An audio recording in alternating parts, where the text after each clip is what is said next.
Okay, we have an equation.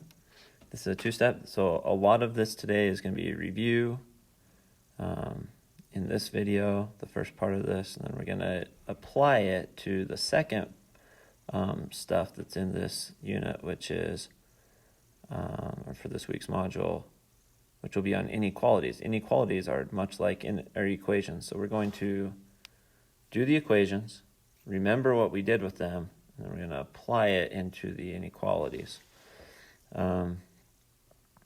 Okay, so here we have equations. Solving a two-step equation with integers. If you guys remember, when we have a two-step equation, we have two things happening to our x. Here the x is being multiplied by the 3, and we're adding a -5. I need to get rid of the -5 and the 3 to get x by itself.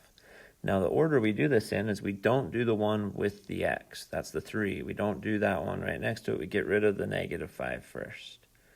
And that's true.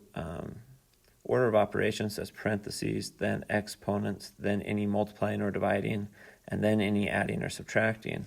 It kind of goes like this. As we do order of operations, we go down. As we solve equations, we actually go in the reverse order. So we get rid of any addition or subtraction first, then any multiplying or dividing. So here we want to get rid of the -5. So here I'm going to add 5, and then I add 5 to the other side. When I get rid of that, I'm left with 3x equals -26 plus 5 is -21.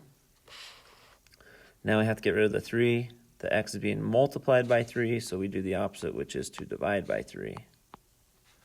And so x equals -7. So there's the answer to our first one. We're going to do just a bunch of different things with equations.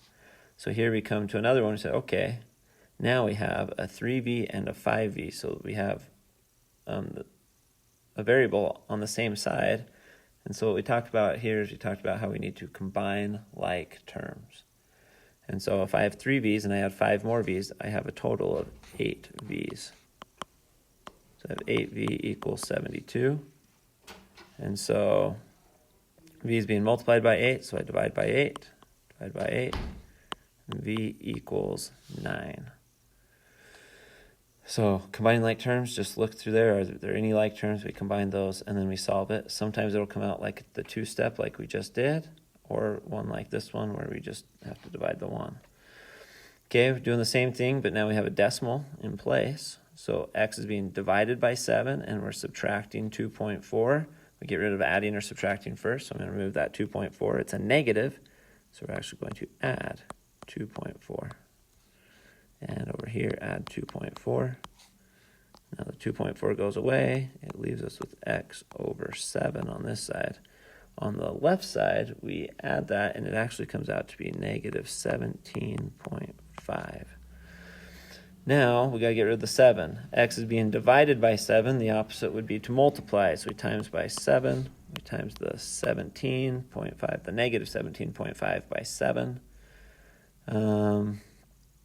Let's see, that's going to be -70 and -49 and 3.5.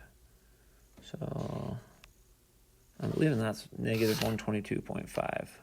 Get out my calculator, I guess. Type it in. Yep, -122.5 equals x. All right, so on to the next type. Now we have some with parentheses. If you guys remember, parentheses, this is the distributive property. So what we do is we take that outside 3 and we multiply it to the first one. So this is 3 times 3v plus, now we take that outside one, we multiply it to the second one. 3 times -6. Now this equals 18. Now our next step is to bring this down. So 3 times 3v becomes 9v. And 3 times -6 becomes -18. All right, so I have a 9v, or v is being multiplied by 9, and it's adding a -18, so I got to get rid of the adding or subtracting. That's the adding, the -18. How do I get the -18 to go away? I got to make it a 0. How do I do that? I'm going to add 18. So I add 18, I add 18. So I have 9v equals 36.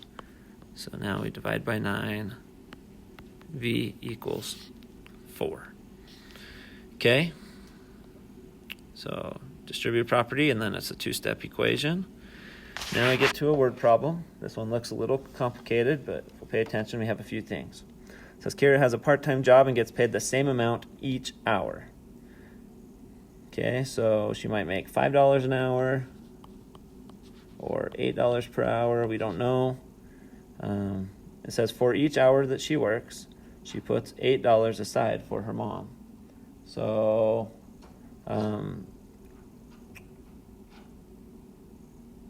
if we look down here, it says let H represent the amount in dollars she gets paid for. So on hour 1, she gets paid H dollars. We don't know what that is. That's going to be how we're going to find it at the end. But let's say she made $10 an hour. It says then she takes and she puts 8 aside for her mom. So she doesn't get $8 more. She actually takes away $8 from what she makes. And so if she made 10, that would actually, she would only get to keep $2. If she made 20, that would be 12. So we don't know exactly, but here's 1 hour of Kira. She makes something and she takes $8 away for her mom. Now it says she works 6 hours a day. So she does H minus 8, and we could do that 6 times. H minus 8, H minus 8, H minus 8. But rather than doing that, the shorter way of doing that is just to put a 6 in the front and to say we have this. Because if you remember on the problem before, we did the 6 times the H. That said we had 6 H's. And if we look here, when I write out H minus 8 6 times, I have 1, 2, 3, 4, 5. I have 6 H's. And then we also did 6 times the negative 8. So I have 6 negative 8's, and you can count those as well. So this shows us our 6 hours, where with each hour, she makes her money, and then she puts 8 aside for her mom. It says that the total amount she keeps each day is $48. So that's her total. Now we got to solve this just like we did before. So it looks like this one would be right there. So you would fill this one in and you'd put in those numbers there. For part B, we have to solve this just like we did the problem before. So 6 times H is 6H. 6 times negative 8 is negative 48. Now I kind of skipped the step that said 6 times H plus 6 times negative 8 equals 48. Kind of skipped that and I brought it down here. Here we go. 6H minus 48 equals 48. We got to get rid of that negative 48. It's a negative, so we're going to add 48. 48 plus 48 is 96. And so for 6 hours, she makes 96. So she put aside $8 for her mom. And she did that 6 hours. That was the $48. So she made her whole amount, but she put aside 48, and she only got to keep 48. So when we add those together, it means she really made 96 in the 6 hours. So if we divide by 6, it tells her how much did she make per hour, which is $16 per hour. And so that goes here. All right, last one. Here's one other kind. We did problems like this earlier this year. It says a washer and a dryer cost $1,000 combined. Now we could say W plus D equals 1,000, but we don't know how to do it when there's 2 different variables. So what we have to do is we have to use the same variable. And so the way we did this is we said, which one is smaller, the washer or the dryer? So we read the next part. It says the cost of the washer is 3 times the cost of the dryer. Washers cost more. So we're actually going to use D here because it's the smaller one. So D represents the dryer. We're also going to represent the washer using D. So we know that the washer is 3 times the dryer. So instead of putting the W and using a W, we're going to replace the W with the 3D. So I'm going to put this over here, 3D plus D equals 1,000. So the washer is 3 times the dryer. So it's like buying 3 dryers. If I bought a washer, I could have bought 3 dryers instead of it. So I have 3 dryers plus the actual dryer that I bought. That equals 1,000. What this does is it allows us to have the same variable, which means I can combine the like terms. up above, we have a W and a D. We can't combine those. They're not the same. So we use this little thing here to replace it with. So now we can say, okay, 3 Ds plus another D is 4D. That equals 1,000. So when we divide by 4, it tells us that the dryer is $250. That's actually the question, so we're done here. If you wanted to find the washer, we'd take that and we'd plug it in here and say, oh, I'd have to buy 3 of those to be the same price as the washer, which would be $750. For this one's only $250. And I believe that's everything, so there you go.